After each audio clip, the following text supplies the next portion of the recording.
పలు రాష్ట్రాలను ఇన్ఛార్జీలు నియమిస్తూ కాంగ్రెస్ అధిష్టానం నిర్ణయం తీసుకుంది. తెలంగాణ ఇన్ఛార్జిగా దీపదాస్ మున్షిని హస్తం పార్టీ హైకమాండ్ నియమించింది. దీపదాస్ కు తెలంగాణతో పాటు కేరళ, లక్షద్వీప్ ఇన్ఛార్జ్ బాధ్యతలు అప్పగించారు.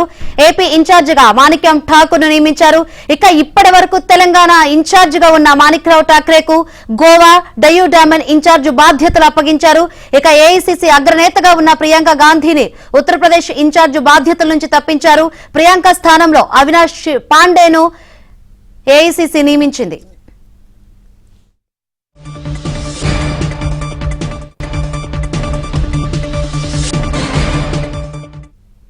రైట్, పలు రాష్ట్రాలకు ఇన్ఛార్జీలు నియమిస్తూ కాంగ్రెస్ అధిష్టానం నిర్ణయం తీసుకుంది. ఇదే విషయం గురించి మరింత సమాచారాన్ని మా ఢిల్లీ బ్యూరో చీఫ్ కృష్ణ అడిగి తెలుసుకుందాం. కృష్ణ, శంకరి, ఏఐసిసి ఈ రోజు 12 మంది జనరల్ సెక్రటరీలకు ఇన్ఛార్జిషిప్లు ఇచ్చింది. అదేవిధంగా 12 మందికి ఇన్ఛార్జీలను కూడా, అంటే వివిధ రాష్ట్రాలకు ఇన్ఛార్జీలను కూడా నియమించడం జరిగింది. అందులో ఈ 12 మందిలో ముఖ్యమైనటువంటిది మా ఏపీ, తెలంగాణలకు సంబంధించి 2 అంశాలు ఉన్నాయి. ప్రస్తుతం తెలంగాణ కాంగ్రెస్ వ్యవహారాల బాధ్యులుగా ఉన్నటువంటి మాణిక్రావు ఠాక్రేను ఆ బాధ్యతల నుంచి తప్పించడం జరిగింది. ఆయనకు గోవా, డయ్యూ డామన్, దాద్రా నగర్ హవేలీ బాధ్యతలను అప్పగించారు. ఇప్పుడు ఆ స్థానంలో తెలంగాణకు పరిచయంగా వ్యవహరించినటువంటి దీపదాస్ మున్షికి కేరళ, లక్షద్వీప్ తో పాటు తెలంగాణ అదనపు బాధ్యతలను అప్పగించడం జరిగింది. అదేవిధంగా గతంలో అంటే ఈ సంవత్సరం జనవరి వరకు కూడా తెలంగాణ వ్యవహారాల బాధ్యతలుగా ఇన్ఛార్జిగా వ్యవహరించినటువంటి మాణిక్యం ఠాకూర్ కు ఏపీ, అండమాన్ నికోబార్ వ్యవహారాలను అప్పగించారు. అదేవిధంగా అజయ్ మాకెన్ ను ట్రెషరర్ గా నియమించారు. మిలింద్ దేవరా, విజయేందర్ సింగ్లా జాయింట్ ట్రెషరర్లుగా కూడా వ్యవహరించబోతున్నారు. జనరల్ సెక్రటరీగా ఉన్నటువంటి తారిక్ అన్వర్ ను, ఇన్ఛార్జిలుగా ఉన్నటువంటి భక్తి చరణ్ దాస్, హరీష్ చౌదరి, రజనీ పాటిల్, మనీష్ చత్రాన్ ను ఆయా బాధ్యత నుంచి తప్పించడం జరిగింది. వీటితో పాటు మరో ముఖ్యమైనటువంటి మార్పులను కూడా చేయడం జరిగింది.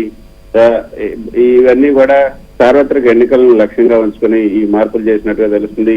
రాజస్థాన్ మాజీ డిప్యూటీ సీఎం సచిన్ పైలట్ కూడా కీలక బాధ్యతను ఏఐసిసి అప్పగించింది. ఏఐసిసి జనరల్ సెక్రటరీగా ఛత్తీస్గఢ్ బాధ్యతలను అప్పగించడం జరిగింది. యూపీ బాధ్యతలు చూస్తున్నటువంటి ప్రియాంక గాంధీని ఆ స్థానం నుంచి తప్పించారు. అయితే ఆమెకు ప్రస్తుతం ఏ బాధ్యతలు కూడా ఇవ్వలేదు. అవినాష్ పాండేకు మాత్రం ఆ రాష్ట్ర బాధ్యతలను కట్టబెట్టింది.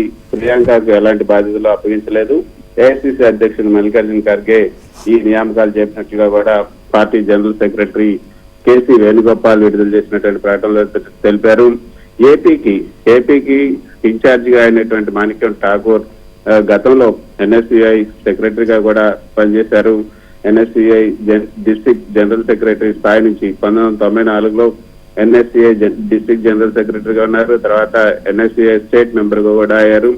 ఆ తర్వాత 2009లో 17వ లోక్సభకు ఆయన ఎంపికయ్యారు.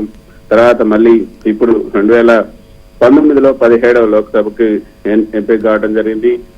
శంకరి, గతంలో రాహుల్ గాంధీ పార్టీ సంస్థాగత వ్యవహారాల్లో కొన్ని విప్లవాత్మకమైన మార్పులు తెచ్చారు. కొన్ని ఆ మార్పుల్లో భాగంగా ఈ యొక్క ఎన్ఎస్ఐ నుంచి ఎన్నికలు నిర్వహించడం జరిగింది. అప్పుడు తెలుగు వ్యక్తి అయినటువంటి కేజే రావుని ఎన్నికల పరిశీలకులుగా ఉంచి ఎన్ఎస్ఈలో ఎన్నికలు జరిగినప్పుడు ప్రజాస్వామ్యబద్ధంగా తొలిసారిగా ఎన్నికైనటువంటి వ్యక్తి ఈ యొక్క మాణిక్యం ఠాకూర్, ఆర్గనైజేషన్ మ్యాన్.